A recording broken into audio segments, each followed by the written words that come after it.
तो भगवान यहाँ पर कहते हैं राजा बलि, मैं तो तेरे को छलने आया, तूने तो मेरे को छल लिया। यहाँ पर राजा बलि ने ठाकुर जी को छल लिया।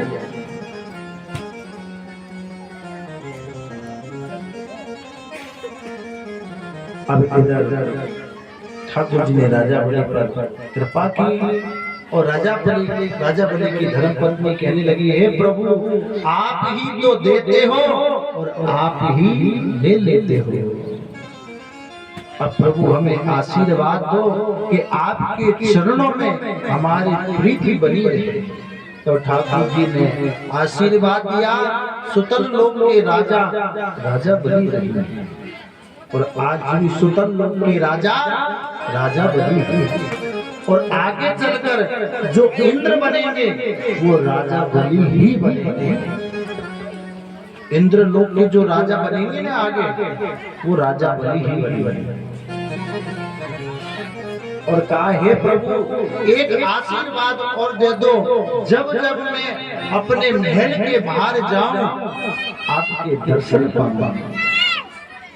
देखो राजा बलि कितना चतुर है कि जब जब मैं महल के बाहर जाऊं आपका दर्शन पाऊं।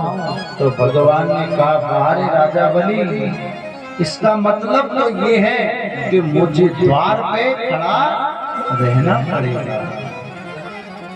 तो भगवान आज भी राजा बलि के यहाँ पहरा देते हैं।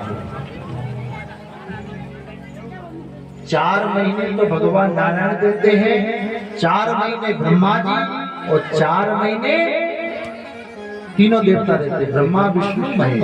4 दिए 12।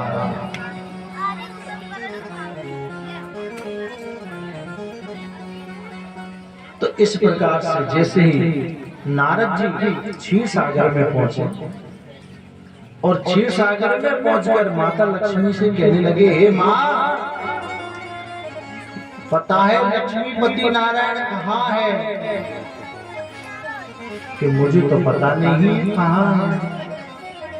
कि मैया हमने तो ये सुना है जहाँ पर लक्ष्मी हो देवे वहाँ तो धन की कमी आनी नहीं चाहिए।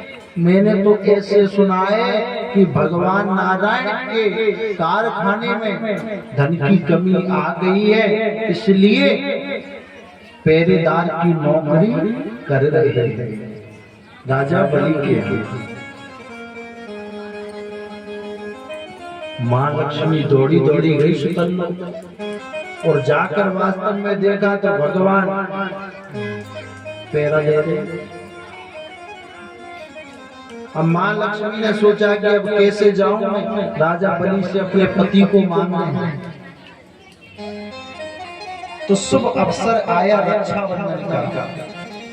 अब रक्षाबंधन पर जैसे ही वहां सुतल लोक में जाकर बैठ गई और बैठकर उदास होकर बैठी थी, उधर से राजा बलि आया। अरे बहन इतने उदास क्यों हो, क्या बात है? अरे भैया मेरे कोई भैया नहीं है, आज रक्षाबंधन है, राखी किसके हाथ में बांधूं? राजा बलि ने कहा, बहना